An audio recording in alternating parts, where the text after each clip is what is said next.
Great. So I guess we will start. And apologies, we took a few minutes extra because there was a lot of people logging in. We're at over 200 people right now. And let's just begin, if we may. So I'd like to welcome everyone to the Space Entrepreneurship 101. And my name is Anas Zainuddin. I'm the Executive Director at Krypto. And we're all going through very uncertain and difficult times right now that a lot of us have not necessarily been accustomed to. This has been unprecedented in recent history. As a matter of fact, for the last 100 years or so, never has a major pandemic had such a profound impact on society in its entirety, touching every single continent and almost every single country in the world. And they're very, very challenging times and very difficult times that we are all going through. And at the same time, we always want to take a positive spin on this. So we want to look at this challenging time as a time of opportunity. And if we look at all the previous times in history when there has been such pandemics or there's been such financial crisis or anything like that, those have always been the best opportunities for individuals and for companies to be creative, to be innovative, and to grow. And this is one of the things that we are hoping out of this pandemic, particularly with the level of resources that we have today in terms of technology, media, telecommunications, that it becomes more profound in terms of the new opportunities that we can come up with and be able to tackle on bigger changes that will benefit society as a whole. And we hope as well to do this, particularly in the space sector, and we'll talk more about this later on with the program that we have in some of the panels. And before we begin, for those who may not be familiar with Krypto in terms of what we do, if you may, I'd like to just do a very brief introduction. We are an innovation enabler that supports local industry challenges with solutions through entrepreneurship and startups. And at Krypto, we do this primarily in two ways. First, in terms of local innovation and entrepreneurship awareness, we empower local entrepreneurs and the local ecosystem. And our primary focus and mandate is to create and sustain local startups in the United Arab Emirates that will contribute to the local economic development of this country. And second, we look towards global competitions and challenges. And by this, we seek some of the best and top startups globally that can make a significant impact in the ecosystem. And through these competitions and challenges, we pick these companies, we provide soft landing programs whereby we bring them here for a period of a few months. We link them with local industries, with local sectors, with local stakeholders that give them pilot projects or investments or whatever it may be to help them grow and to add a new vertical of that particular technology to the UAE ecosystem. And during the past 2.5 years at Krypto, we have run a number of local and global startup competitions. We have incubated several startups locally and globally. We have more recently, in our partnership with the space agency, created 2 space tech startups, Farman and Ayn Astra, which a lot of you may have heard about. And we've also invested in a lot of global startups and initiatives. And today, the reason we are here is primarily because of the extremely valuable private public partnership between the UAE Space Agency and Krypto that has been very successful. This partnership seeks to empower the UAE Space Agency's space tech innovation initiatives and create a long-term value add to the local innovation ecosystem. So during this seminar today, online, we are going to be focusing on the space and related sectors. This webinar is the first in a series of webinars under the Global Space Industry Accelerator, which is a program between the UAE Space Agency and Krypto. And this aims to position the UAE as a pioneering country in the space industry through innovation. And I'll just very briefly like to introduce today's speakers. So first, we will have a welcome note by Mr. Fahad Al-Mhairi, who is the advisor of space projects at the UAE Space Agency. And then we will have Mr. Nasser Al-Rashidi, who is the Director of National Space Policy and Regulation at the UAE Space Agency. and also the program director of the Global Space Industry Accelerator. He will be giving us an overview about the UAE New Space Innovation Program. Next, we will also have Dr. Muhammad Adnan, who is the co-founder and the CEO of Laboxatory, which is a startup that aims to build a generation of science enthusiasts by teaching them STEM experientially. And we'll also discuss what it takes to be a successful entrepreneur in space sciences. And our last speaker will be Mr. Andrei Maximov, who is the CEO and co-founder of Precious Payload, which is a software-driven space launch as a service product, making access to space easier. That will be talking about lessons he learned as a space startup founder. And finally, we will be discussing how to create your own startup. And we will finish it off with a webinar and a Q&A. And if I can just ask if there's any questions for the speakers, if you can please write it in the Q&A. There's a Q&A little box. If you can write it in there, please, and we will try to respond at the end of the session as best as we can. And just avoid writing your questions in the chat box. Please do it in the Q&A box. And I'd also like to inform you all that a recorded version of this webinar will also be available later on. So without further ado, I would like to introduce Mr. Fahad Al-Mhairi to begin, who is the advisor of the space projects at the UAE Space Agency. Mr. Fahad, please. Thank you. Thank you very much, Anas, for that introduction. So, welcome to the Space Entrepreneurship 101 webinar. Preference, of course, has always been to do this physically, seeing the immense contribution and interest that we have seen from all of you, even amidst the ongoing concerns across the world. We've already actually held a dozen road trips here in the country to promote the program since we started this in 2019. And to, of course, continue these efforts and avoid delays in launching this program, we decided, of course, to adapt and utilize the remote working tools available to continue in our efforts to making an impact in the space sector by hosting this, our first virtual event in this program. And it's fantastic to see over 224 participants today. So I think the outreach program we would have done physically would not have come close to this. So I'd like to thank you all for participating.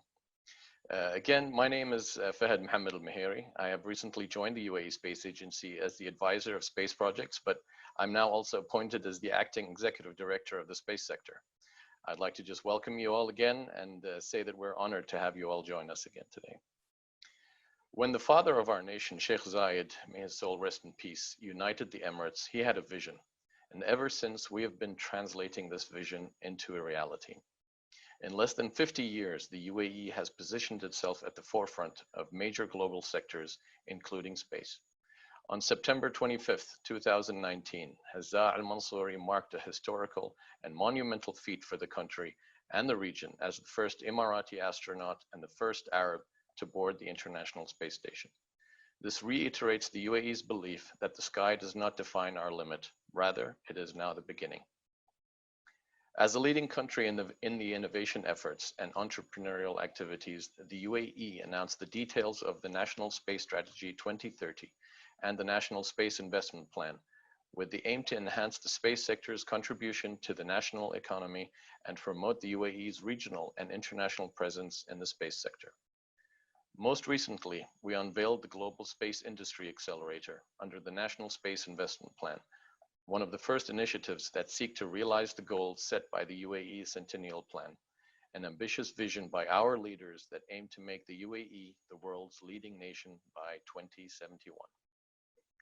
The Global Space Industry Accelerator reflects our efforts in overseeing the development of the local space sector by opening the doors for entrepreneurs to create and unleash their potential, and by providing practical solutions for a knowledge-based society under the UAE's strategy for the fourth industrial revolution. We are continuously developing and fostering an innovative community for the future generation of space sector pioneers. We are committed to supporting the growth of the global space sector and engaging with international partners to exchange knowledge and expertise to further develop local capacities through more sophisticated space missions and drive the growth of the national space sector. We, of course, foresee more remarkable endeavors for the nation in the coming years, as the public and private sectors work hand in hand to achieve our wise leadership's vision and collaborate towards strengthening the UAE's global leadership in space sciences. We envision a future of Emirati scientists who operate international space technology centers within the country and who pride themselves in exceeding expectations. With events such as this, we're preparing and equipping the youth with opportunities to get involved in the future, to get involved and in the future lead the region's space sector. We aim to support this by helping you transforming your innovative and abstract ideas into feasible solutions that can generate an impact on a large scale. Supporting scientific research and local talents aids us in building the next generation of space sector innovators and scientists. Your space innovations will pave the way to position the UAE as a leader in space sciences and an exporter of space solutions. Today, we celebrate space startups, passionate students, and aspiring future space entrepreneurs whose potential innovative solutions will be fostered to create an impact and whose ideas will bring us a step closer to positioning the UAE as a leader in the space sector. To close, I wish to thank you all for being here, and I ask that you make the most of today's event.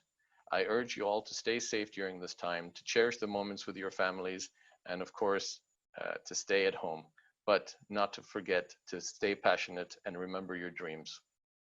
I want to also remind you all that this period will stand as a mark in all history books across the world in the future. And you may be asked by your children, what did you do during the COVID-19 pandemic? And I want you all to look at them and say that I was there to contribute to the UAE space sector and I created a new startup. Thank you all very much. Thank you very much, Fahad, for the truly inspiring words in your opening. And we commend all of the work that you and the UAE Space Agency have done in terms of space sciences, in terms of raising awareness and providing opportunities for students and for a lot of young entrepreneurs to get into space sciences. And as you mentioned, in terms of the time that we're living in right now, this is probably one of the best opportunities now that people have time and are mostly sitting at home and working from home, is to start thinking about the various opportunities they can contribute towards the global space industry. So thank you for that, truly inspiring. Next, I would like to introduce the next speaker, who will be Mr. Nasser Al-Rashidi, the Director of the National Space Policy and Regulation at the UAE Space Agency, and also Program Director of the Global Space Industry Accelerator. And Mr. Nasser would be speaking to us about the UAE New Space Innovation Program that was recently launched. So Mr. Nasser, please, thank you. Thank you, Anas. And I would like to start actually with the points that was stressed both by yourself and Mr. Fahad Al-Meheri on their statement, which is basically looking at this pandemic as an opportunity. I remember when I was young, about probably 13 or 12 years old. I'm still young, by the way. But I was talking to my uncle, and he one time explained to me, do you know the difference between preparedness and innovation? Now, I'm not trying to come to a scientific definition in here, but it was for me, it was a very strong point of view that I still remember. Preparedness is to be able to solve a problem. You're able to actually come back. You have an issue, and you're able to come back with a solution. And in his definition for innovation, or his understanding of innovation, is to actually turn that problem into an advantage, into an opportunity. And this is really what we see coming by space program and space innovation program. I always say that if there was a technology coming from heaven, it would be space technology. Well, a number of technologies, sometimes they could be part of the problem. Space technology and applications were always part of the solution. And I think here we have also opportunity to contribute towards the challenges, the global challenges, whether it was environment or public health. I was looking at an article by the Chinese and how they were also effectively responding to the pandemic. And a lot of the technologies that they've used was based on space, whether it was the navigation system that they used for drones or for other mechanisms to navigate and using the different vehicles, but also the telecommunications that was used for e-education or for e-medicine and so on, or the observations or the technologies itself like sensors to be able to measure things. So these are examples of how space innovation was able to contribute to global problems and turn innovation to be actually the light of the end of the tunnel. Another point before I get into this, I strongly believe that we grow up with illiteracy as the person who cannot read. Then later on we see illiteracy means someone who's not able to use computers or to be able to use the applications and the digital applications. And I strongly believe that the illiterate person of the 21st century is the ones who cannot innovate. So it's a very essential skill. It's in a very essential, with time, it will become part of lifestyle of some people to innovate.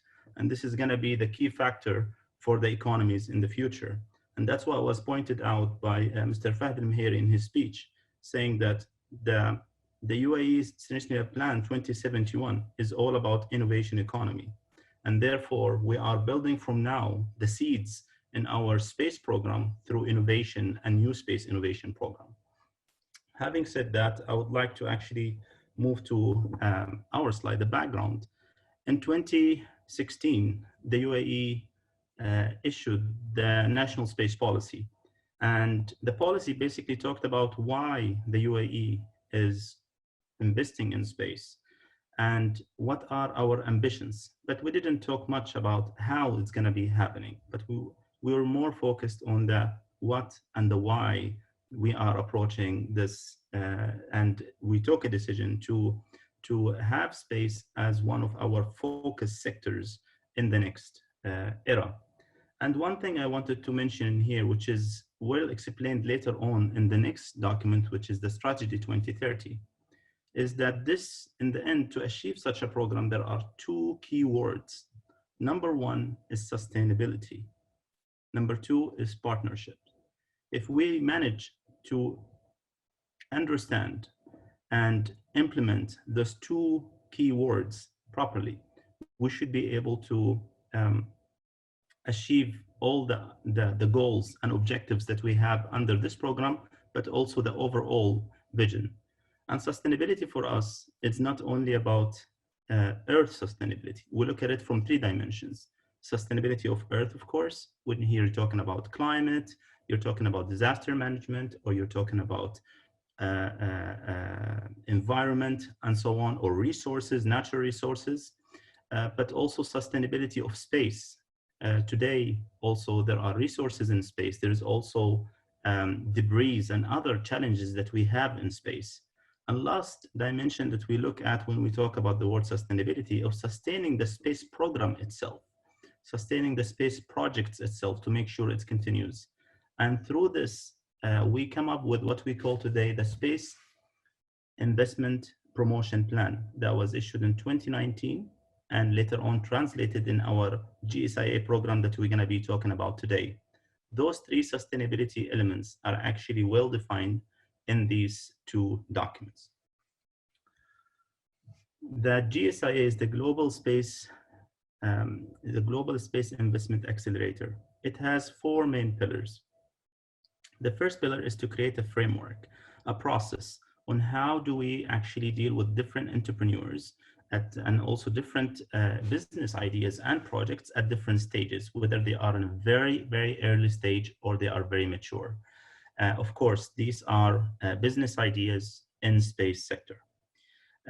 We also have the New Space Innovation Program, which is basically what today we are going through, which is an incubation and acceleration programs to create national startups and space startups, specifically in the UAE.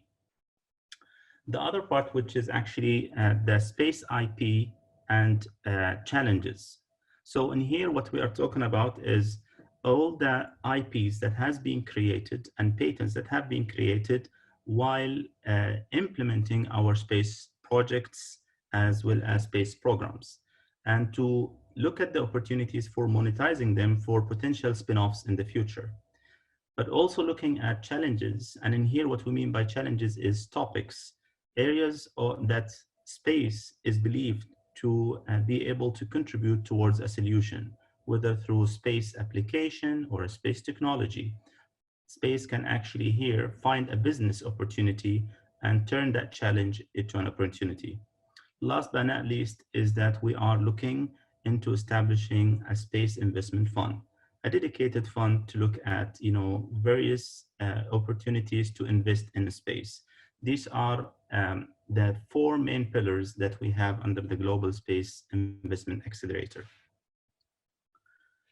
Throughout the program that we started in November last year until today, we actually have achieved our target.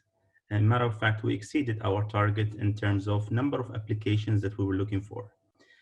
We expected 100 applications, and today we have 112 applications submitted for innovative ideas through, of course, the website that we have a dedicated page for submitting your applications. We have conducted a dozen, as mentioned by Mr. Fahad Al-Meheri, of roadshows, but those were face-to-face, or let me say actually physical roadshows. We went to 13 universities campus, and we've conducted a roadshow to educate and raise awareness about our program, but also excite the entrepreneurs and the innovative people towards a space business and startup opportunity. And this webinar is a continuation of this with an innovative means and an agenda. We have also done workshops with stakeholders, whether from academy, from space sector, from investor, as well as from non-space sectors, industries that can actually use our applications and technologies for their own needs.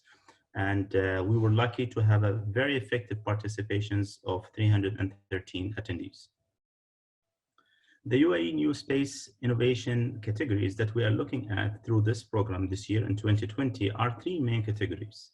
Category one is innovation in space sciences. Category two is extending the human presence in deep space. Category three is actually related to exploration and communications in space. An example of category one, which is innovation in space science, is innovations or applications that we can have, technologies related to space power and energy storage, modeling, simulation, IT, and processing, robotics and autonomous systems.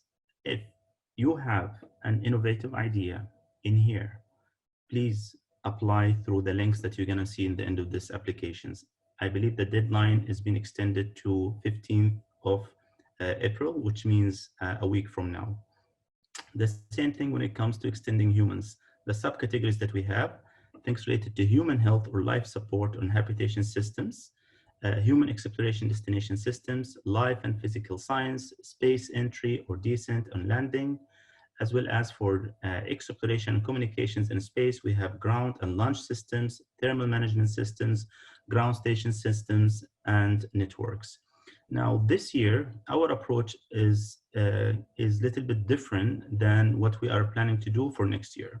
Our approach this year is actually wide. It's based on what we call space science innovation, space science and technology and innovation roadmap that was developed by the UAE Space Agency a couple of years back, which defined all of these areas that we are, let me say, focusing on developing local capabilities over the next period. And our approach here for applying for our innovation program in 2020, rather than being very specific, we're actually opening the floor wide for any innovative ideas that can actually contribute towards any of this.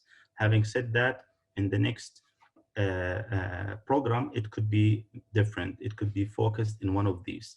So take opportunity of this, this program this year to actually apply in any of these areas. This is an explanation of subcategories or particular specific technologies that we are looking after under each one of those categories. And I believe that is actually explained in the website where you can apply. I'm gonna go to the criteria. So yes, it's for us, we are very transparent about the way we're going to evaluate the different proposals we receive. Of course, in the end, we would like to have all the 112 applications accepted, but in the end, we have to select the best. And from here, the main criteria that we take into account is novelty, innovation, feasibility, making an impact. Is it really part, of course, of the categories that has mentioned earlier that I've just shared with you? The approach that you're planning to take, how risky is your proposal?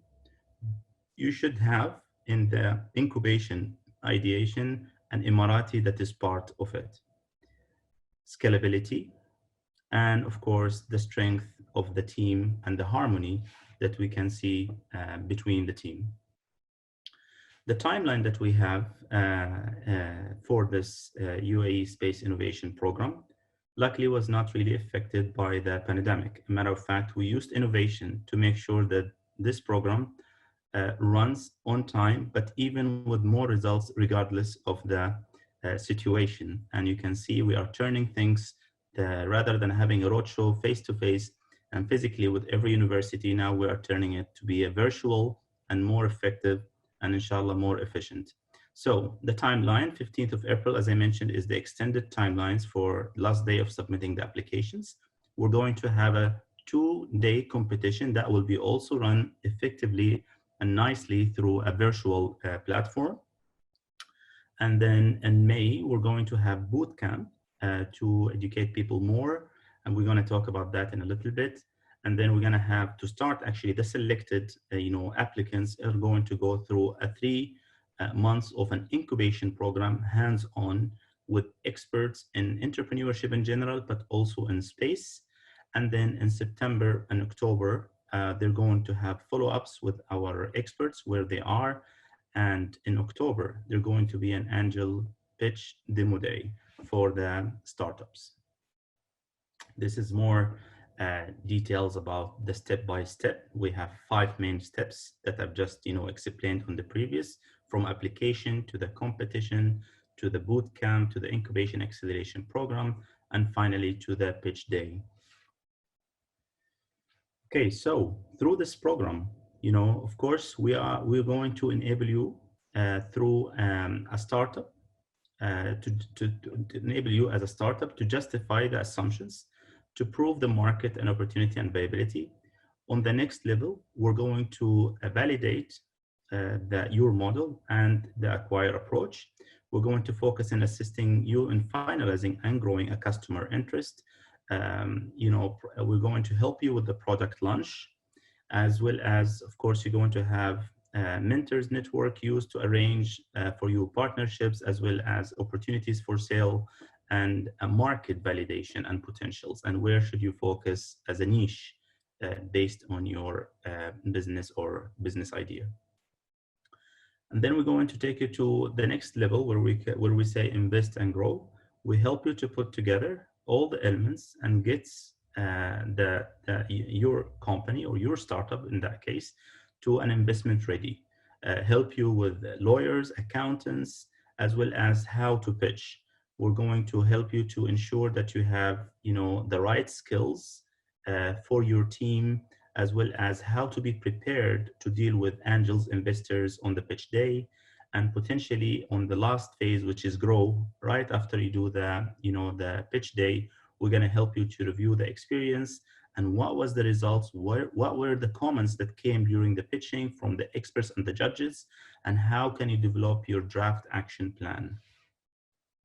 With this, I would like to end by showing you the links where you can actually apply through the program. You can apply through the new space page within Krypto Labs website, or you can actually use the platform F6S. Thank you again, and looking forward for your comments and questions through the program.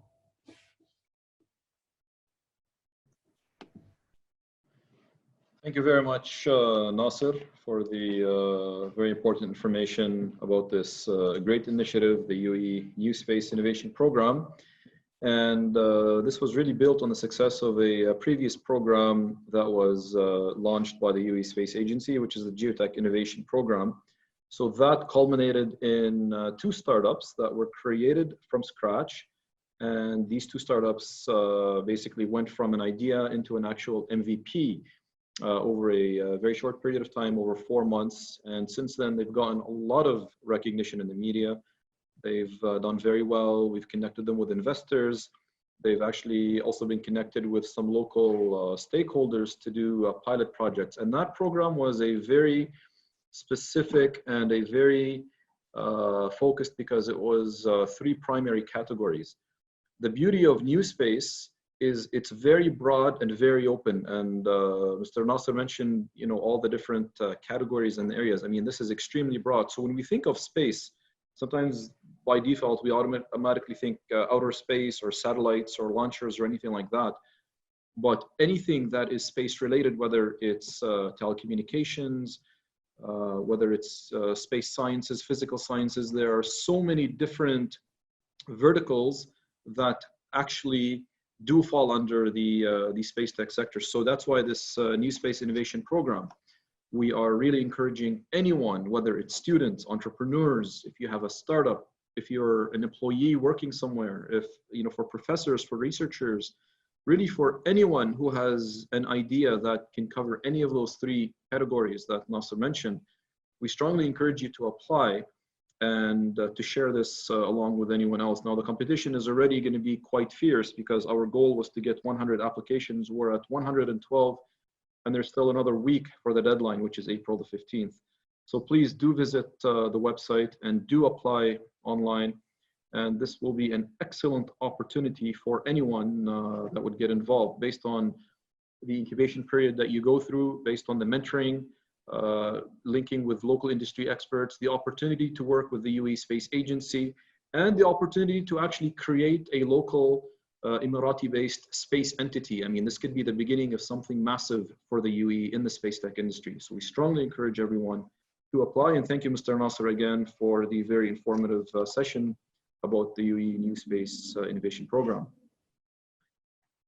So next, I'd like to introduce the next speaker, who is Dr. Muhammad Adnan, CEO and co-founder of Loboxatory. And he will be discussing what it takes to be a successful entrepreneur in space sciences. Dr. Adnan, it's all yours. Thank you. And thank you so much, Anas, and Mr. Fahad, and Nasser, and Talal, and everybody from the Space Agency and the Krypto Labs team, helping this webinar be a success. Actually, I see a lot of interesting questions coming up. First of all, can everyone see my screen? I hope it's all clear and my voice is clear. Yes. Okay. So obviously, what we want to talk about is, like, what does it take to be a successful entrepreneur, and especially in the space, like in the space vertical or in the space sector. It's interesting because number one is, let's see, okay. So it's interesting because what we want to talk about is how do we actually go on about starting this, you know, any startup. And this reminds me of like, let's say, even if you want to look into the Australian mining sector, or you want to look into the times when Neil Armstrong first landed on moon, everybody got interested in space. One of the prime examples that I use, and this is something that I tell everyone, is that if you were to look into garments, for example, you are talking about manufacturing shirts, but what other companies are being benefited and what other startups came in? They are the ones which manufacture dyes, the ones that make buttons, and these buttons are the ones that actually, and these button manufacturing companies are the ones that are actually successful as well. So there's a whole chain of innovation and technologies that we can talk about. I'll introduce myself.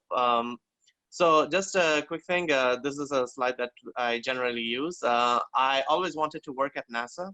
I got my PhD from Rice University. I did my PhD in chemical engineering.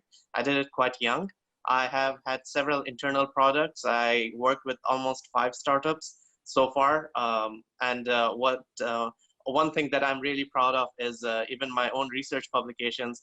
One of them has been cited by Elon Musk himself, actually, for the Neuralink project. So this is something that I'm very passionate about. I'm very passionate about technology, and I'm very passionate about teaching the next generation of students to bring their ideas into reality, because let's face it, this is the real world. I'll introduce Leboxitory. So Leboxitory is my baby, and I would say the entire team's baby. It's our startups. And as an entrepreneur, as you keep working on something so close and you give your blood, sweat, and tears, you realize that it is as good as your baby. And Leboxitory basically means laboratory in a box. So this means that what we are talking about is very easy to use laboratory experiments. But today's topic is more about what are we doing, and I will actually go in I'll be talking about what does it take to be a successful entrepreneur. Number one, I always talk about is like courage and ambition, and I'll be talking about Leboxitory and how it's all started throughout this as I go through this presentation. So number one is always take risks. I mean, especially right now, as Mr. Anas pointed out, that we have a lot more time in our hands, and obviously you have choices, and one choice is to not do much at home. You could just binge watch on Netflix, and you could always have another show coming up, or you could work on something new. And the very fact that you have joined this webinar, and I'm speaking to the entire public over here, is the first step where you're actually taking a risk of you are giving up the opportunity to watch another new show on Netflix, but you want to learn more about space entrepreneurship and how you can actually start up your own company. Now, speaking of that, what we had is like we had this idea, like the co-founder and I as well, we had this idea that what we want is a lot of students who come to NASA or even at Rice University who we mentor, we realize that students don't really understand science. What they have to do is they just think that, oh, science is just another word in the book. But what we teach them is science is something that you see every day. We have a vision that we want to make every student learn about sciences and how do they become entrepreneurs. So I had a question from a high school student, how can he or she start his own or her own company? And this is what we do. We teach sciences experientially through hands-on experiences. So in short, we make sciences fun, especially space sciences. And this is our job, and we aim to actually change and redefine space one student at a time, and we are going to redefine it through experiential education. We have been featured in, thanks to Krypto Labs as well. We had our launch at Krypto Labs, and we have been featured in Gulf News and several other media, which is, I mean, so many to actually mention. We have had successful partnership with UAE Space Agency, Lockheed Martin, Emirates Foundation, Etihad Airways, Krypto Labs as well. We have actually we have catered to more than 400 students.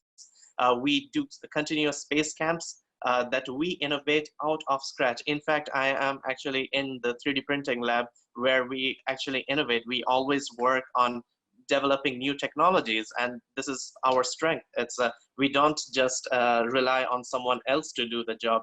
We do it ourselves, and we have had students from more than 50 public and private schools. We're curriculum agnostic, and it has been fun so far across all 7 Emirates. So what I talk about is now this is what's required. So if I were to go back now, I'll just go back that how did we actually have this coverage over 7 Emirates with more than 400 students? It's not an easy job. At the end of the day, it's blood, sweat, and tears. There were days where I had to work, say, 14 to 15 hours a day, especially at the beginning when we were launching. It has not been easy, but it has been fun because I have learned a lot. I have had many different conversations with so many different stakeholders. And there were times where I felt like quitting. Of course, I felt like that, you know what, this is a failed opportunity. Maybe I should just settle in for a regular job which pays and I'll be happy with it. But no, what I and the entire team, we believed in our idea and we wanted to take this risk and see where we can go. And this is what we did. We focused on the vision, and we realized that we make a mistake and then you learn from it, and then you make another mistake and you learn from it. You keep fixing it. So this brings to the next thing that, the next point which every entrepreneur has to go through, and this is a quality that I think that every entrepreneur should have, is seeking and capitalizing on opportunities. What every entrepreneur should do is learn to solve challenges. Like I was saying, that I always came across an obstacle. There's always something. There's always no, let's say there is a lack of funding, lack of revenues. You go to a client, the client does not really want to, probably the client is not convinced in your product. There are always problems. And what you have to do is you need to capitalize on those. Let's say that right now, many companies are expecting that their businesses won't flourish because of COVID-19 going on, unfortunately. So what you have to do, this could be a challenge, or it could be a challenge that you could overcome, or it could be a challenge that you could just wait through it. So what I say that despite right now, this is just a generic slide where we say that we have $26 billion of UAE market size, and we are going to be changing STEM education because it has so and so. The business is going to grow, but the problem lies in the challenges. How do you execute it? How do you make sure that you are going to overcome the challenges that you're going to be facing in addressing that $26 billion of UAE market size? Now, this is where I'll talk about the whole story, how we came across and how we overcame these challenges. So to begin with Leboxatory, so one thing that I did is I was keeping up with the news at that time. So on December 6th, I believe, the UAE, they launched they had launched this announcement that they're looking for they're looking for astronauts who are young Emiratis. Now, coming from a space background, obviously that triggered immediately in my mind that, oh, you know what, this is going to be like Neil Armstrong again, because history always repeats itself. Because when Neil Armstrong landed on the moon, everybody got interested in space. I was like, okay, great. So what can I do? So immediately, in 2 months, in actually 3 months, we had a soft launch of Leboxatory, where we actually studied the market. Now, this is this is a fun way of talking to my stakeholders. So stakeholders can be your clients, can be your students, and more importantly, since I'm a B2C, that means my business is catering to students and directly high school students and middle school students. I have to listen to them because I'm making a product for them at the end of the day. And this is a challenge, and I should actually listen to them. So usually people say that, oh, you know what, science isn't fun. Okay, fine, great. That's actually a great feedback. What do? I make science beautiful and fun. Why should I memorize science? I realize that every student, every high school student, or most high school students that I talk to, and they usually tell me that, oh, I need to memorize this formula. Okay, fine, great. I'm going to give you applications. You no longer have to memorize formulas. Things are just in front of you. You don't have to memorize anything, in fact. You just have to derive them, and I'll show you how to do that. Stakeholders or the students usually say, the clients usually say, you know what, there is no point of all this. Why should I do this? And this is what comes to our 5-layered approach. And this is one way that we actually overcome our challenges. That is, we always make sure that students can become entrepreneurs. We work with Krypto Labs in this case. And so every concept that we do has an application that that enables entrepreneurship.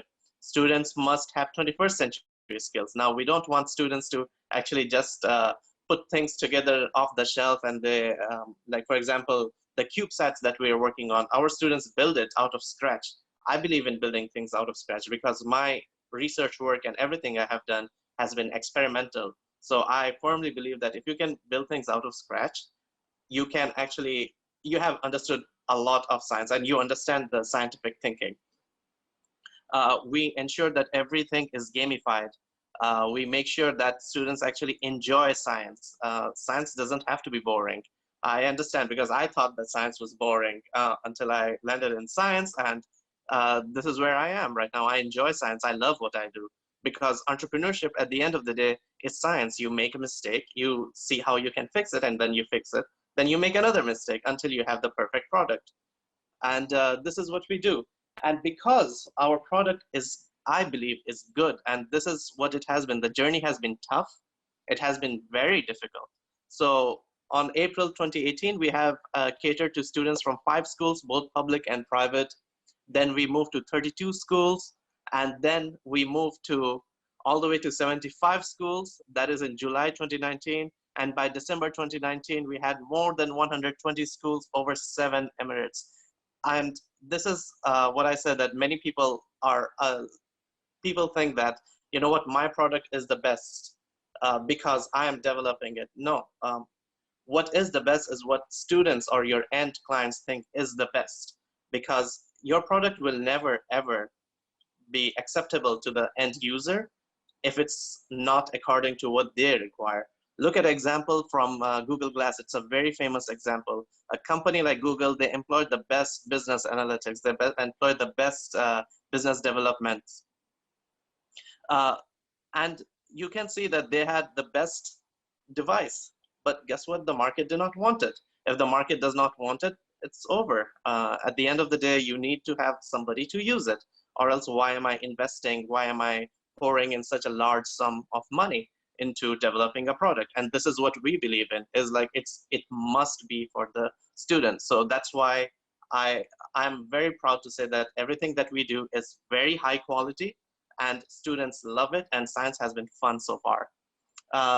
And the third characteristic of an entrepreneur, which is I feel the most difficult, is resourcefulness. This is something that it's a very broad definition and it's a difficult one, but I chose to tackle this in my way. So resourcefulness, it can't stem from learning from everyone. I believe that nobody can excel at everything.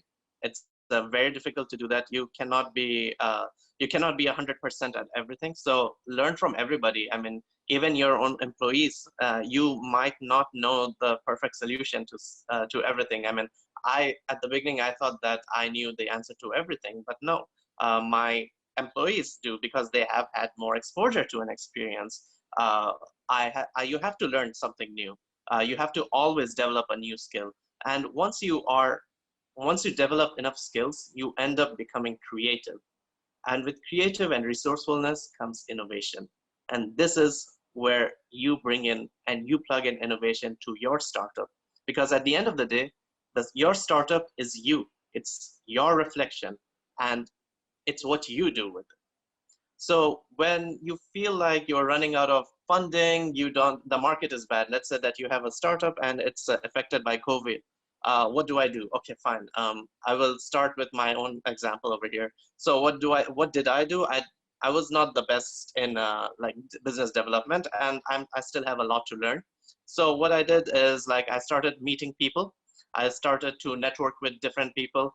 And at the end of the day, you will realize that we are all human beings, and it's best to learn from others.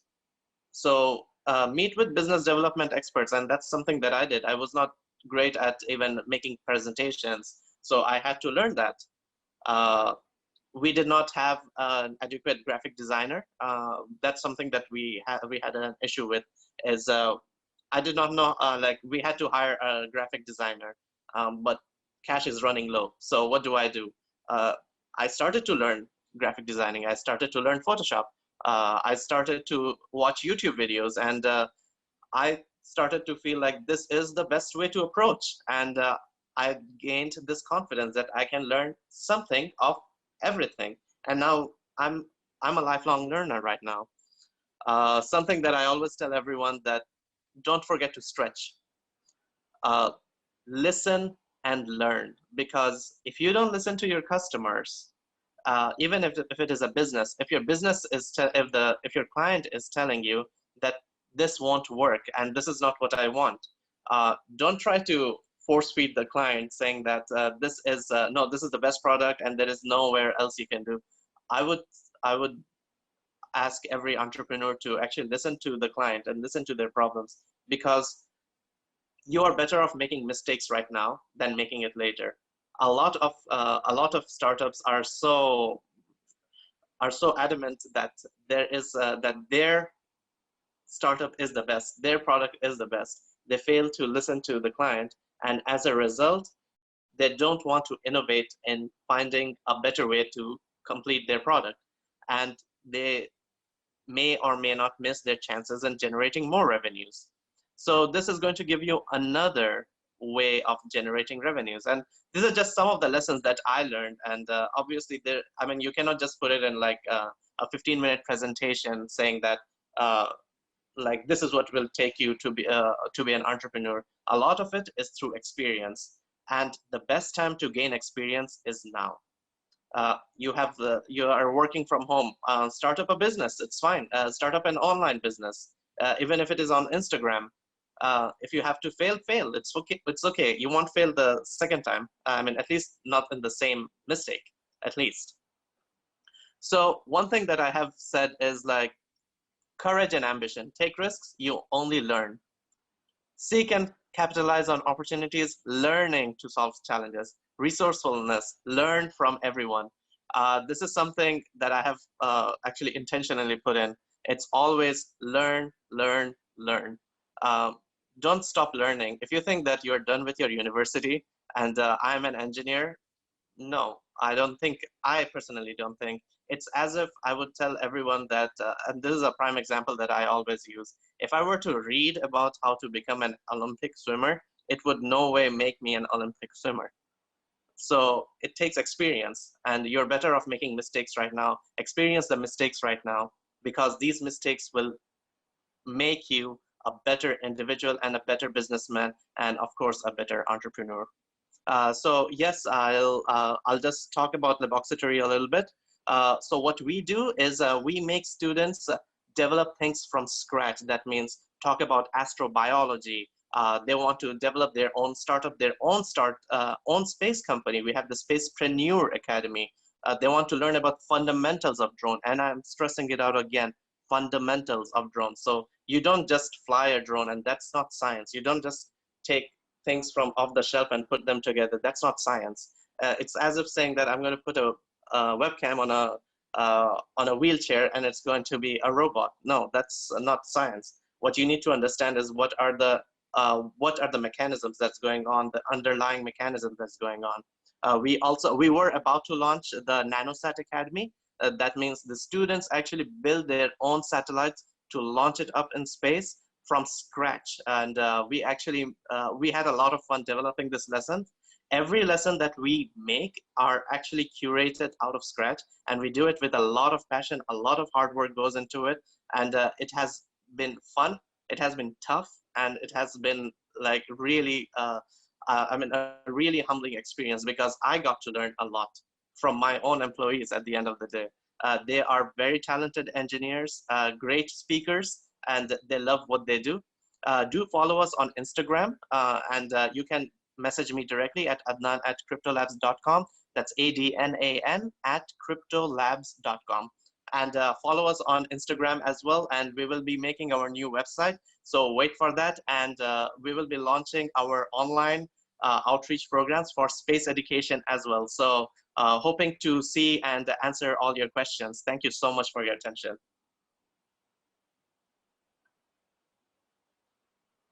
Thank you very much, Dr. Adnan. That was quite inspiring, and we admire your energy and all of the great things that you have done at Laboxitory, and particularly with the various joint initiatives between Laboxitory and Krypto Labs, and the numerous students that you have taught and that you have supported in the last couple of years.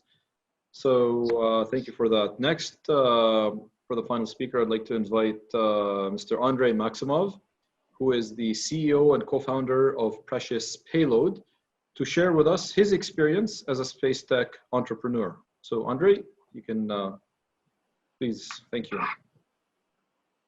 Thank you very much, Anas, for the introduction, and thanks everyone for organizing this wonderful event. I really like this new format of not having to attend any expensive conference and commuting to other places. So that's a good format. Keep it going. Great. So I'm going to first share my screen here. So yeah, my name is Andrew Maximov. I've been based here in UAE for the last 10 years. Over the past 6 years here in UAE, I built and sold 2 software companies. They're both like traditional enterprise software companies. And in my life, I really had only 2 passions. One is space exploration, and second is enterprise software. So really the startup that I have is really a marriage of 2 of my passions. Again, just software and space exploration. So what we are doing as a company, so we call ourselves a personal space mission manager. So we have a friendly online interface that lets you manage your satellite mission from an idea to the functioning satellite in orbit. So think of it as an Expedia or online system that lets you manage all the milestones for your satellite projects, and then also validates the value that we create for customer, and then actually execute a space mission. So this is the website that anyone can go to. And I'm going to show just quickly, I think the demo speaks for itself. So you have a system that allows you to like utilize the template for a space mission. Let's say you are doing a technical demonstration mission, doing an observation mission, you have some innovative synthetic radar aperture system, whatever. We have the templates for the missions, and then you can utilize the templates, and then the system will advise you on all the major milestones you have to do and all the paperwork and bureaucracy that surrounds inside that mission. And then when you need some suppliers, be it launch or ground station or licensing or what's not, you just go here to our system, select, let's say, launch services, and I prepared a little demo here. You can say, hey, I'm working on a mission with the purpose of observation. This satellite is going to be based in the United Arab Emirates. I'm currently in the fundraising mode, so I'm conducting research, maybe for my government to prepare the proposal for them. Yes, I will be applying for some grants from my government. And let's say I am designing my satellite now. Next, you define your payload. So you can say, again, this is all live software that anyone can use. It's free for everyone, especially for students. Define what satellite you're working on. So we support all the different types of CubeSats. It could be a small sat or just the instruments. You might be just working a camera or the antenna or software-defined video. Then whether you have a propulsion system, again, you can be very technical and go advanced, like upload your CAD model here. Then you select, if you know where you want to go, then you select the destination. So we support different kind of orbits or deployment from the International Space Station. Then when you'll be ready with your satellite, so we can know what are the best ways to deploy your satellite. Then regulations, we can support you with that. The insurance, we work with the top insurance brokers, and then other requirements. Once it is all done, you have your, what we call software-defined satellite mission profile that you can maintain and collaborate on with your peers and with other students or with your masters and bachelor, it's not a consultants. And then you have a dashboard where you can view your current mission. You can have even multiple versions of the same mission if you're considering different options depending on your budget or time frame. And then you can communicate with us. So we advise you on every next step on the way for your next milestone for the mission.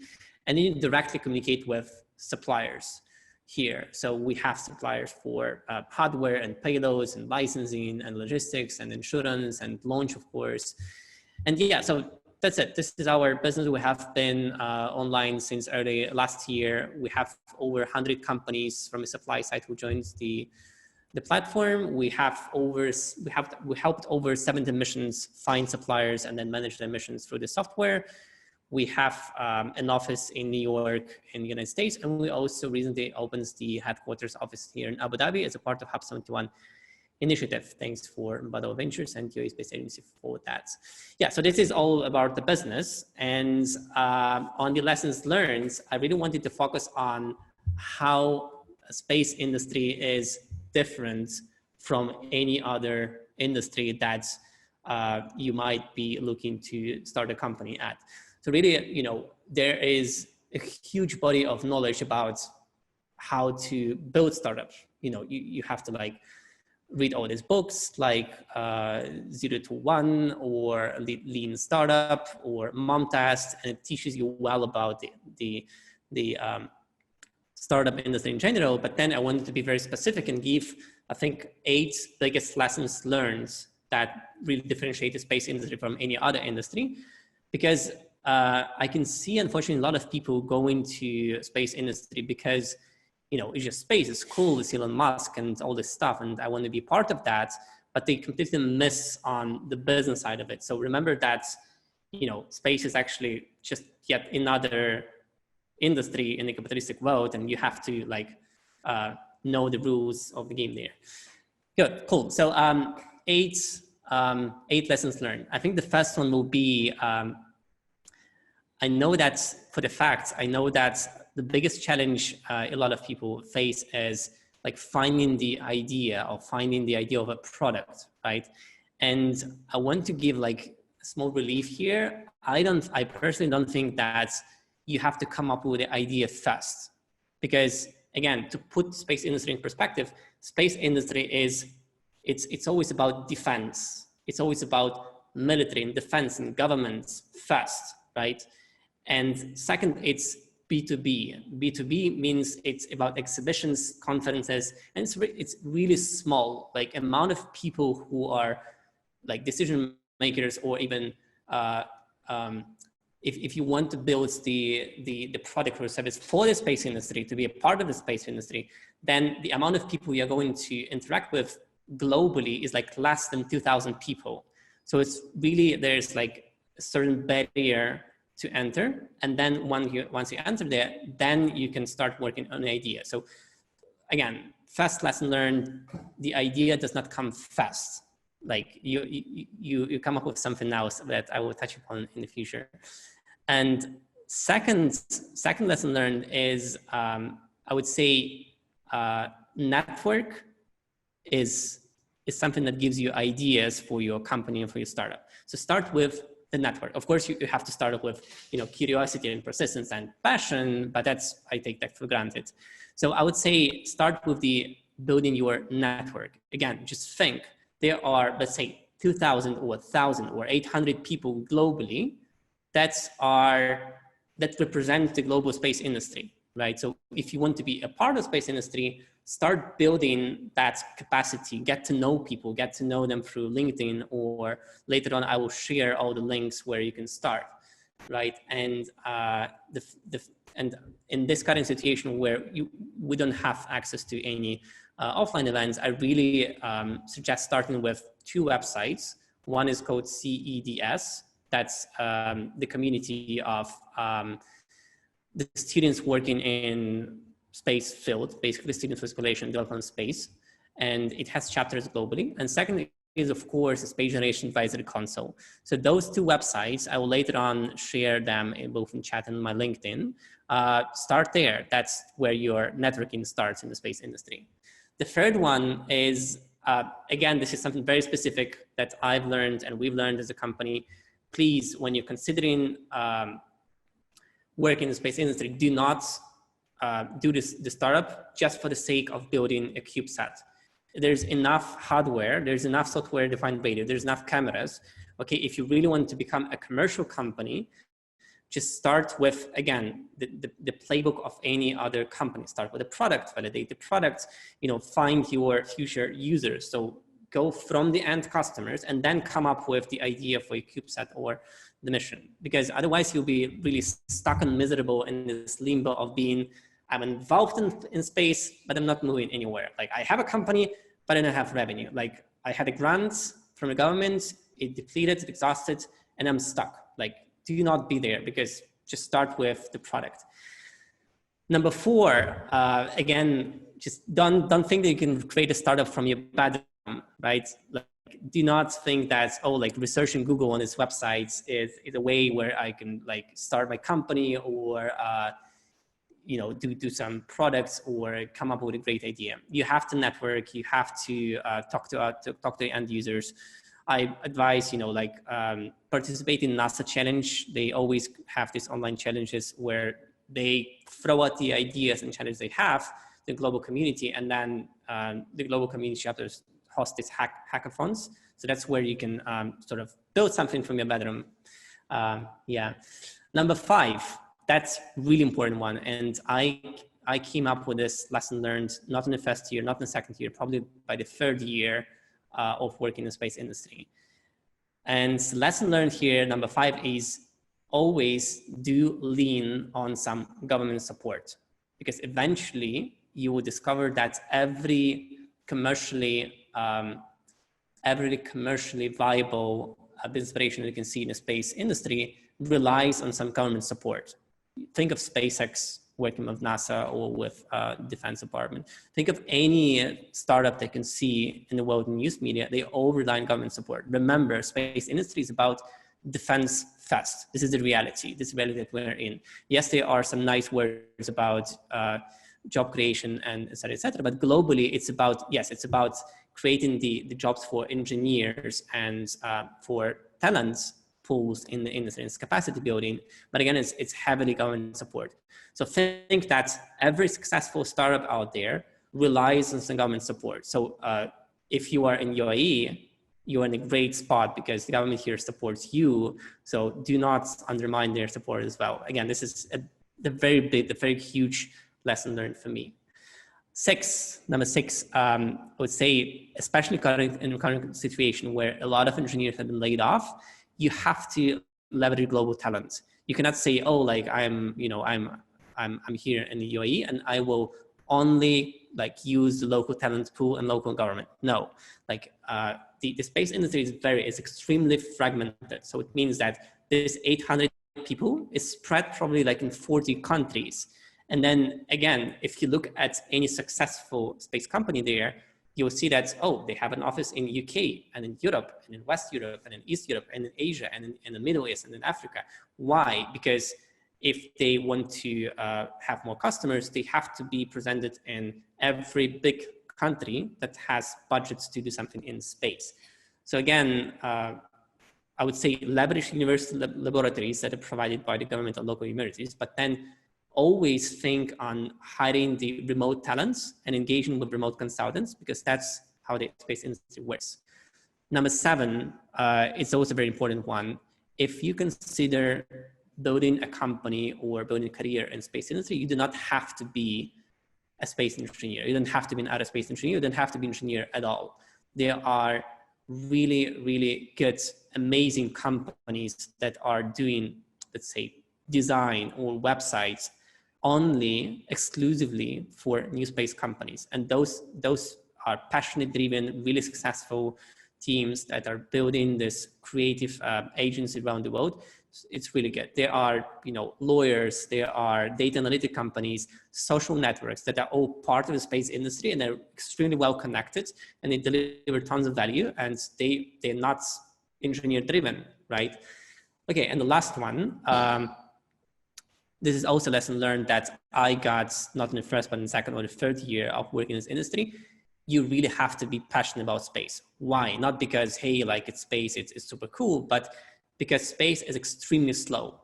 Like people tend to overestimate and brag about their developments, and you have to really wait years and years for some new developments to come. So you have to be really passionate for you to be there once the changes you anticipated actually occur. So in the IT world, in the tech world, we're used to this tech cycles of being 2-3 years. In space, they are more like 5 or 7.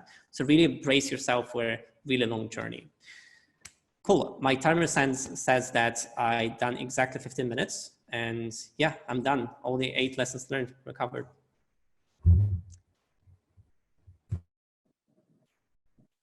Great. Thank you very much, Andre. That was very interesting and very informative. I'm sure a lot of people truly enjoyed that. And I'm sure you'll have a lot of questions being thrown at you. So with that, actually, I'd like to ask yourself and Dr.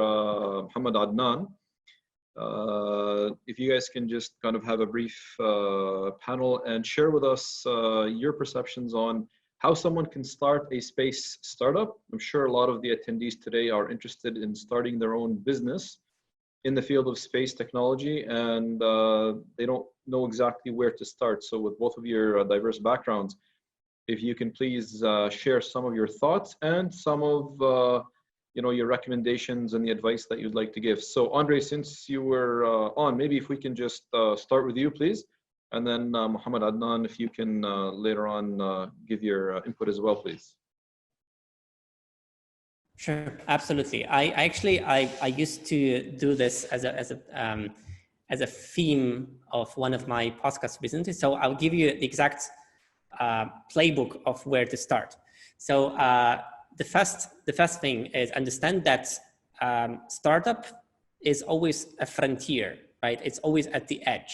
So think in a framework of the space industry, and you have to find the frontier. You have to find the edge where the innovation happens, right? And there's actually, in today's world, there are just a few places where to start, right? First, what I usually do is the Y Combinator, since last year, they've opened their startup school for everyone. And it's really underutilized tool where you have a catalog of 35,000 companies, which is open for the public. And you can just put satellite here, and then you will see like hundreds of, okay, not hundreds, 41 that mentioned satellite, but choose space or satellite or imagery or whatever. And you will find the companies that are trying to build something this year, and they're searching for the venture capital. This will give you like the edge of the venture capital here. That's number one. Number two, there is an amazing space tech map by Seraphim Capital, which is a quarterly updated map of all the space startups divided into sectors. So there's upstream, there's downstream, there's building hardware, launching satellites, there's data analytics. So this is the greatest resource of what's going on in industry and inspiring yourself with the ideas and the ideas for your network. So this is second thing. The third thing, there is a really amazing company called Space Funds. Again, another venture capital fund that has what they call reality rating. So they have databases of companies by sector. Let's say here they have like 140 companies that are building their own rockets with all the data, and then you can later on just Google them. There is a nanosats database, and it has the nanosats ecosystem map. So that's, again, will put you in the context of what's going on in the space industry. So again, I really advise just going through Space Map, Space Funds, nanosats database, and then sat search is another good example, because that will give you the idea of the frontier, where the innovation happens. And again, there you'll get connected with people, and there you'll get your idea. So that will be my short input into how to start a startup. That's a very good one, by the way. One thing that I think what Andre has, this is for this is directed to everybody, but one thing that Andre has actually rightfully pointed out is the satellite industry covers like about 56% of the whole space sector, and it's actually growing. And as more and more people use more and more phones and getting network and connectivity, you're going to be relying a lot more on satellite. And what Andre has given are, it's actually a great resource that you can start with. I will, from my point of view, if I want to start a new startup, it's just the same way, like I was saying, that it's like Californian gold rush or the Australian gold rush. If people are moving towards space, then there are several sectors that can benefit out of it. I decided to work on the education sector because I noticed that Hazal Mansouri is going to come back down once he descends. A lot of people will be interested in education. Fine, I'll do that because it's my bread and butter, and I think I can do that. You can contact Krypto Labs, for example. So also what I help, I do help Krypto Labs as a technical product lead. I do help Krypto Labs with the technical applications. And of course, Ms. Kanan over here is going to give in the links very soon on where to apply. So if you have a startup in mind, say for robotic systems, something that Mr. Nasser Al-Rashidi was talking about at the beginning, they are looking for certain sectors. And for robotic hand, let's say that you may not be an engineer, you may not be a hardware engineer, you are probably a software engineer, or you are a mathematician. Your algorithm is going to be useful for robotics in space. You are looking for extending human presence in space. I would suggest that apply for Krypto Labs, definitely, and we will look into your application. Do your research on what are the existing technologies. Always, like I said, that always be willing to learn that maybe my product isn't the best. There are better products out there. Perhaps I'm looking for drilling into Martian rock, because by 2117, once the UAE actually achieves that vision, you're going to see that a lot of people would want to drill rocks over there to study it. Fine. So, and even right now, they want to basically drill rocks. So let me design drill bits. I mean, I can do simulations on designing drill bits. You are probably a lawyer. There are obviously and definitely there are issues that are still undergoing, like someone was talking about space debris over here. That's a pressing matter right now. You can definitely come up with a solution to actually solve the space debris problem.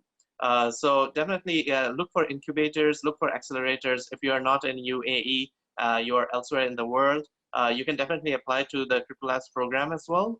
But also make sure that you are up to date with other space startups. You network, start networking like people like Andre, who already has his own startup.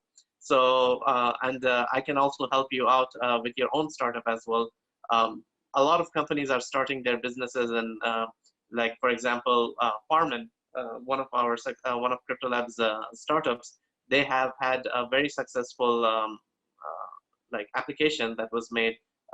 And as far as I know, that the founder, he is not a hardware specialist, but he is excellent in mathematics and excellent in simulations. And this is where they've developed an agriculture-based product using artificial intelligence. So definitely there are so many areas. And like I said, that Californian gold rush, people who actually made the money are the ones who were selling the shovels, not the ones who were digging the gold out of the ground. So this is what we can definitely go for: incubators, accelerators, contact the space agency. Of course, the doors are always open. People are very friendly over here, and definitely your ideas will always be welcomed and entertained.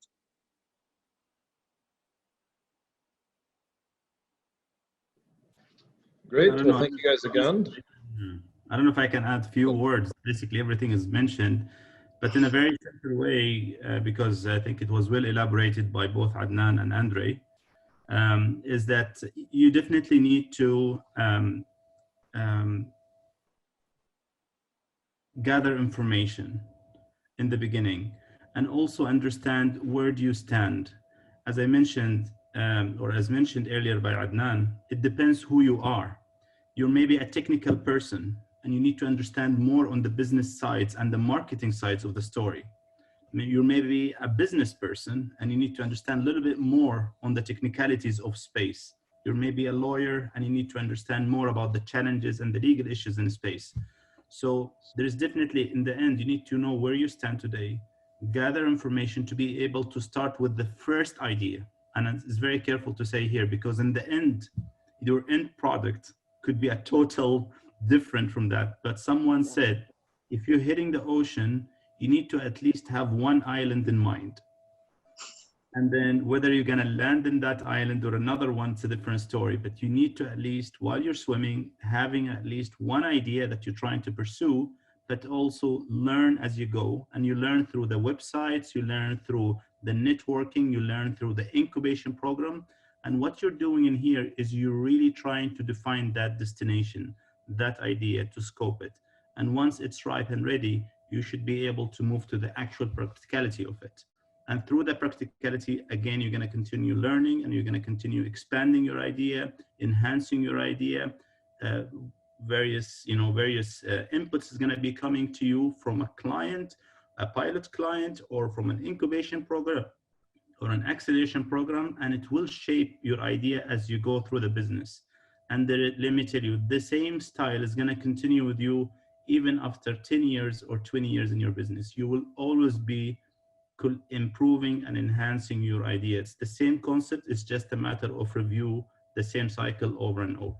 So know where you stand, where's your strength, start collecting ideas, and start scoping your actual idea, collecting information into it, try to enhance it, discuss it, and start with, you know, the practicality of how can I start a business around it. Just I have one point to add here. I wasn't going to intervene, but very inspiring talks. Thank you very much, Dr. Mohammed and Andre, and thank you, Nasser, for pulling all this together, you know, to show everybody what our plan is at the UAE Space Agency and what sort of things we want to strive towards. I think one thing that was very interesting is from Dr. Adnan, where you had to learn a lot and pull things together. I've been an entrepreneur myself. I guess I still count myself to be one, but I think if any of you are considering to be one, I would highly recommend maybe not do it alone. You know, pull some partners in. Look, we have over 200 participants here today, meaning every single one of those 200 people are entrepreneurs, or they want to do something, or they have a concept and idea. A lot of you may be sharing the same concept and idea. My recommendation would be to pull yourselves together and figure out what you guys want to do, and maybe you can do it together, because I've tried to do companies alone. I've tried to run things alone, and trust me, it's not easy. You go through moods. There are good times, there are bad times, and if you're alone, there's nobody there to take over. There's nobody there to pick you up. You know, it's just you. But I have also started companies with a team, and when it's a team, it's great, because you may not be going through a good time. Your team members will come in and pick up the slack. You may be great as an engineer at doing what you're doing, but maybe you're terrible at marketing. Maybe you're a terrible speaker. And unfortunately, you find that in a lot of the cases, because of that, the lack of that capability to communicate, your idea is left unnoticed and nobody will listen to you. So you may find somebody in your, you know, college class today who, you know, is a great talker, is a fashionista, is up on Instagram doing all that stuff. You may know nothing about space, but use him. Maybe he will be a great way to get your idea out there, you know? So you need to think creatively in that sense, and it really helps to have a team around you. That way, maybe even the financials can be supported. And, you know, it's, when you go to a bank, when you come to a government entity and, you know, you say, yeah, it's me, I'm going to be the Superman to run this, and I'm going to do all of this. We look at you like, okay, well, it's one guy with a great idea with a lot of energy right now, but, you know, life will take you down, and you have to be able to weather that storm. So if you have a team around you, trust me, it helps a lot. So take that into consideration. Thank you.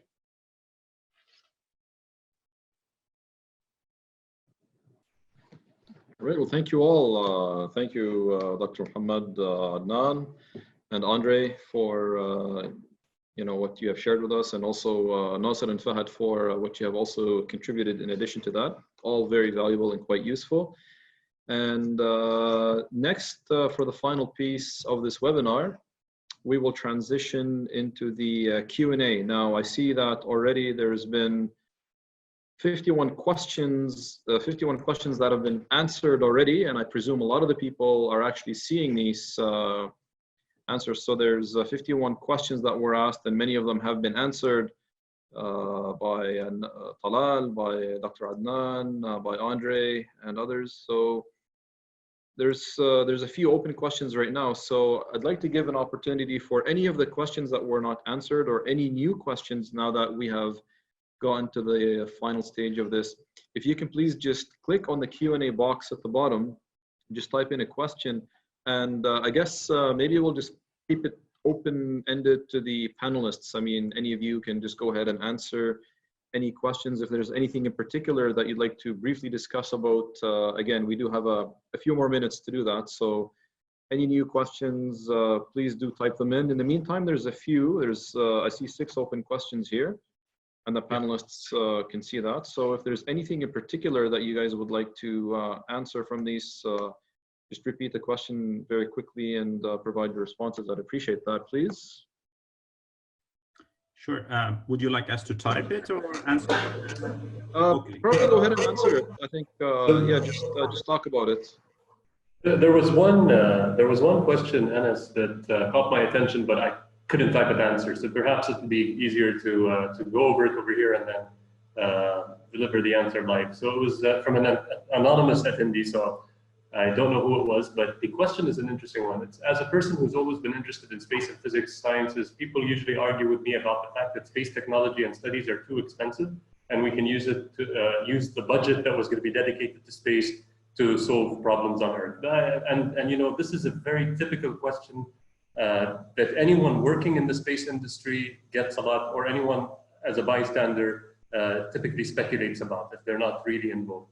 And the way I usually look at this is I try to explain the benefits that space has had on humanity, investments in space in particular, and what they've had on humanity. And this is, it's a very interesting and very broad-ranging list of benefits. I'll share one slide that kind of encapsulates that for the benefit of the audience here, if you don't mind. Please. Sure. Can you guys see the screen, or? Here we go. Yep. Yes. Okay.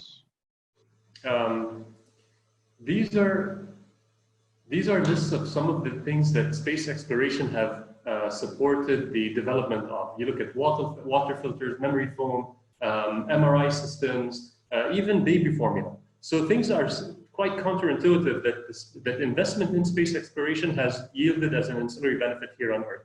And at a time like the one we're living in right now, this is even more prevalent because the investments that we can make, especially when it comes to different types of life sciences or experiments with pharmaceuticals in microgravity environment where crystallization doesn't form because of that type of environment. These are things that are extremely innovative by nature, and they could have that spillover effect that could benefit humanity at large. And then there's the other angle, obviously, on the remote sensing side, weather monitoring, all these different types of space-enabled activities that that we depend on here on Earth and take for granted sometimes, that it is enabled by space. You have GPS, communications, broadcasting, weather monitoring, and Earth observation for climate change and other types of implications. So that's the answer that you would probably give to someone that questions the investment that space, that governments have towards space or customers have towards space. And Andre's resource of the Space Fund is a very interesting one. They had a webinar yesterday. Hopefully it'll be available as a recording on their website later today or tomorrow. But they showed the correlation between global markets and the space sector and how decorrelated they were, mainly because you had the a heavy push for government investment in space resources and not just a client-based approach, which is a great thing in a time like this when you're thinking about how affected or impacted the space environment might be because of the situation with COVID-19. It's actually indeed what Enes mentioned at the beginning. It's an opportunity for a company that's involved in the space sector. If you pick the right type of area to focus on, it would be an absolute opportunity right now to take advantage of in developing an idea that could solve certain solutions and evolve it further for when this pandemic is behind us, hopefully. So that's how I would answer that question.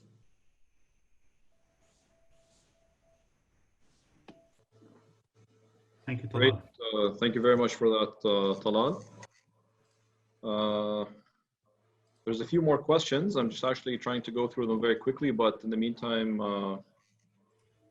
please feel free if there's anything in particular from the list of the open questions that you guys would like to respond, please feel free.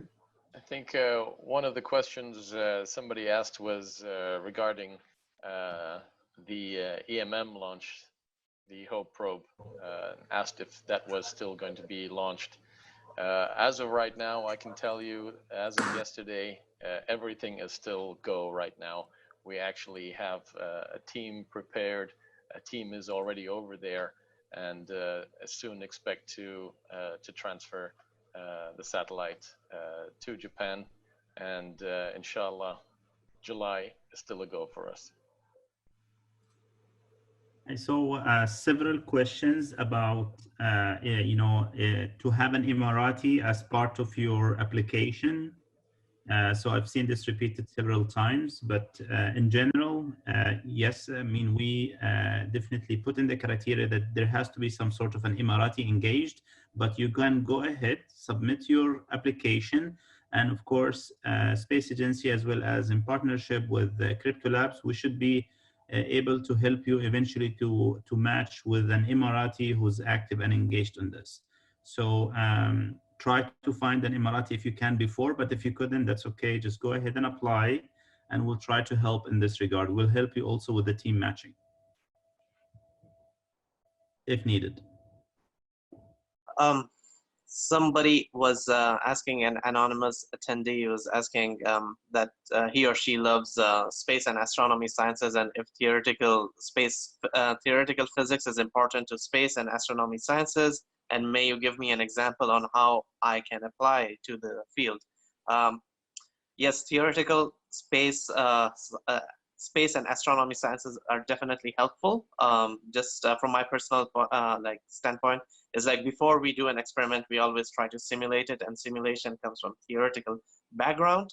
And obviously, you don't have to be a practical-minded individual. A very fine example I can give you right now is radio waves were theoretically discovered in paper 50 years ago, before they were actually detected, before radars were actually invented. So yes, theoretical physics and theoretical astronomy definitely helps you if you are thinking of having a startup that where you can basically design formulas, and like you can actually help simulate different scenarios. This is something definitely useful for the space field. So I hope I answered your question. Yeah, so if anybody wants to go ahead and answer other questions, I don't mind. I'll try to type my answers to as many as possible from my side. There was a question from Hassam. He asked, there's been talk about a project bank released by Tawazun. And is there a chance a similar approach from the UAE Space Agency releasing information about areas of interest and where innovation is needed from startups? I mean, I can tell you, I mean, together with Nasser Rashidi and Talal, you know, we are constantly looking at ideas and concepts. And of course, with the projects that we have with the 2030 strategy that's now in place, with the 2071, there are definitely a lot of gaps that need to be filled. And I think this is a great idea, and something that we will hope to, we are already working towards, and something that we are gonna hopefully be able to share with you in the future, because this will be the opportunity not only for us as a government entity and for the centers themselves who are currently working on specific things, but also for you guys as entrepreneurs and startups, university students, to be able to support us in. There was a question, I think, about what are the official steps to start a company in space sector, approvals, company types. So I think in general, you have a couple of approaches. One is that you can approach, of course, the Department of Developments and, you know, in whatever Emirates you're planning to do your business, or even the economic zone in case you're planning to apply through an economic zone.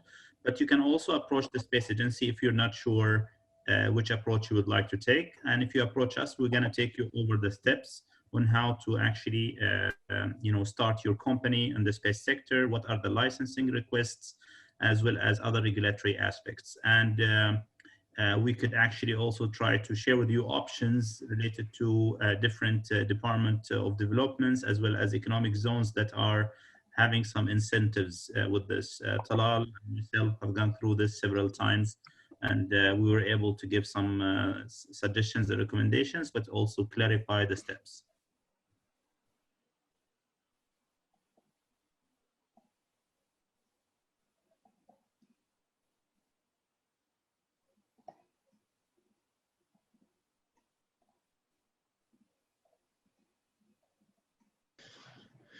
Great, thank you all. Any other, maybe let's just take one last question from the list. There's a list of 10 open questions, so maybe we'll take one or two more just because we're almost running out of time.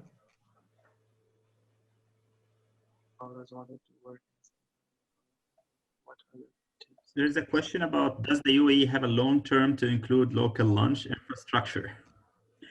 So, I mean, what because this is a question that we got several times, and I think if Talal can also add some inputs to what I'm gonna say, is basically we look at lunch in a very comprehensive but also future vision perspective. Lunch is going through very interesting development and changes, as well as commercialization and privatization.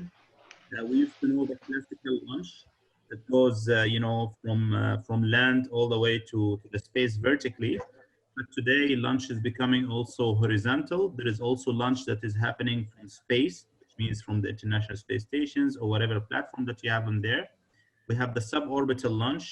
And so many aspects we have today. We see also what Virgin Orbit is doing when it comes to, you know, launching from also an airplane.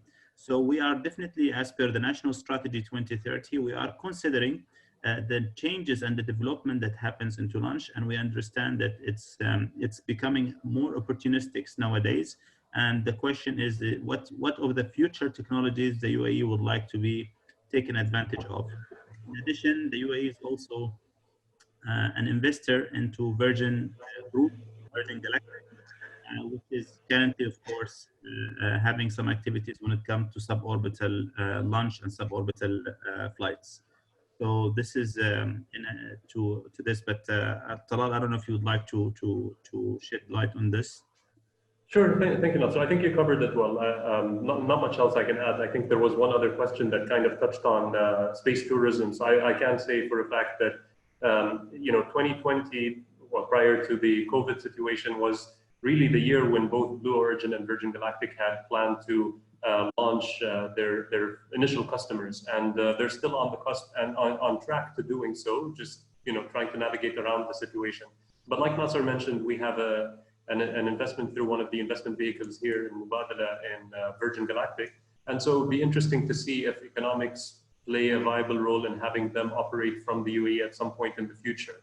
Obviously, this will have to go down to economics, and obviously the current price point that they targeted to an audience that's in the high net worth individual class, but the evolution of their product is going to lend itself to a reduction in price to where it becomes more accessible. And it'll be interesting because up to today, there's only been roughly 600 people that have ever been in space.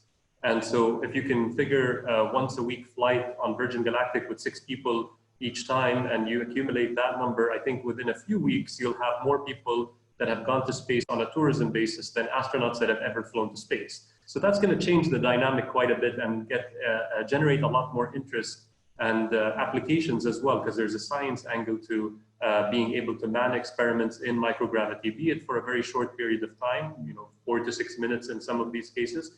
But it's a very interesting paradigm shift that we're living through right now. Once they start operating, I think a lot more people are going to pay attention to this area as well.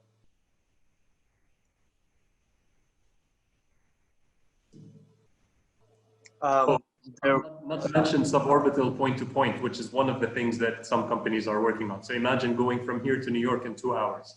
That will be conceivable if the technology checks out at some point in the future and they evolve what they're currently working on to that. So that will be a complete shift in the way business travel takes place. Yeah, that's definitely kind of the future we all want to live in. Anas, does Hanan have access to our panel? By any chance? Yes, I guess she's online, so I'm pretty sure she does. Hanan, are you with us? I've always heard. Yes, Hanan. I'm here. Thank you, Hanan.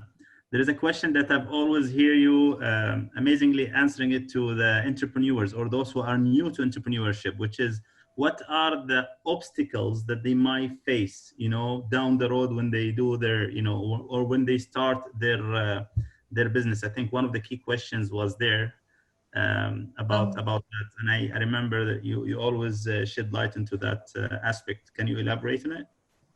I think the most challenging problem that I have always seen when we were going to roadshows and working with startups is very simple. It's actually how to start.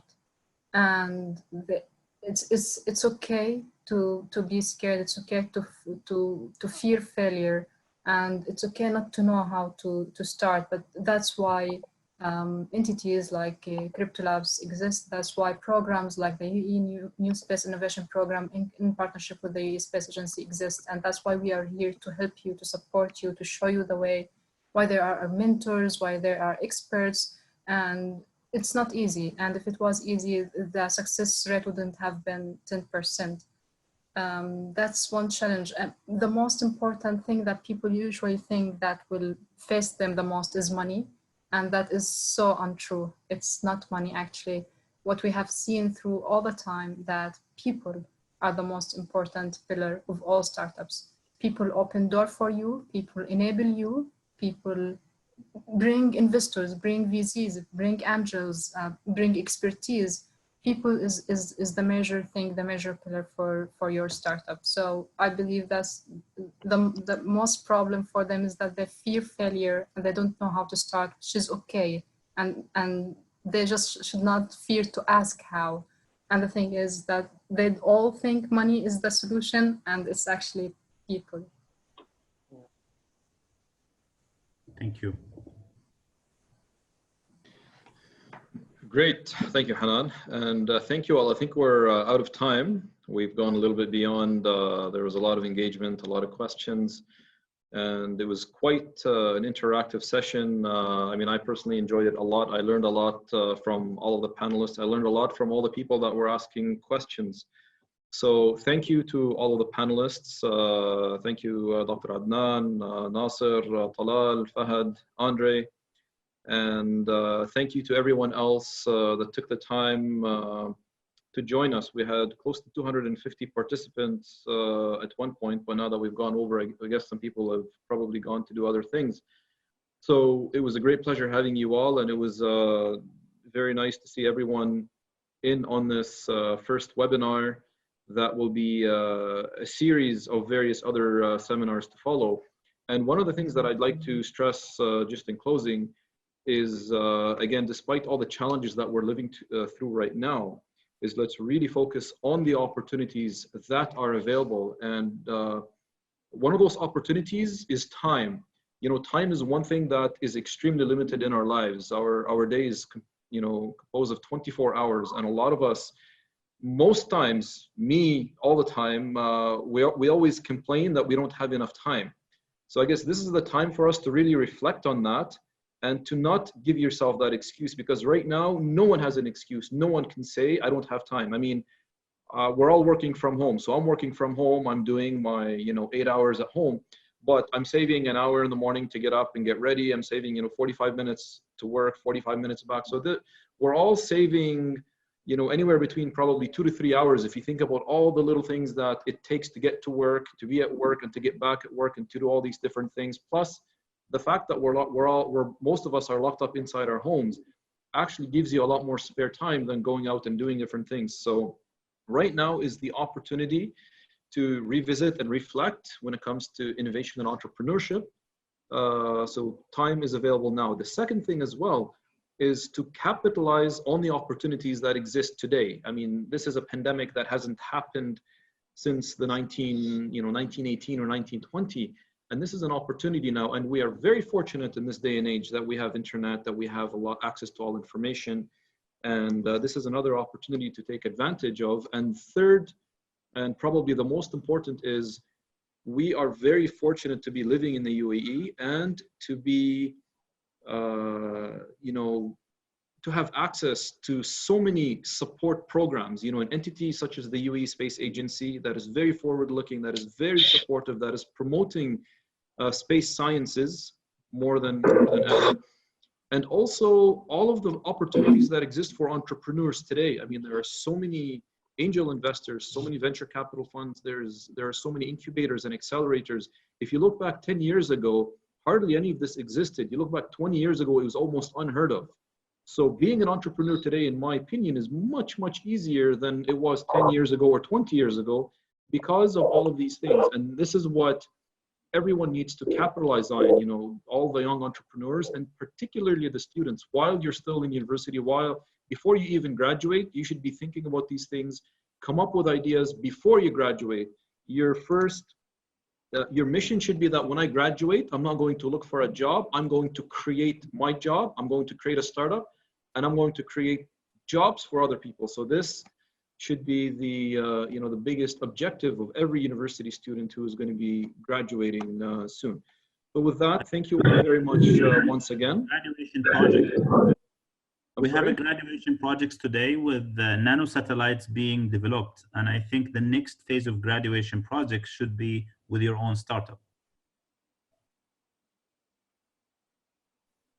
Absolutely, absolutely. And for any unanswered questions, because we're out of time, please connect with us. The slide there shows the email address that you can connect with, and as well as the link to the New Space Innovation Program. And applications are still open until April 15. So we hope a lot of you can look into that and apply, and also pass the word along. Thank you all again. And we look forward to seeing you again at the next webinar. Thank you. Thank you so much. Thank you all very much.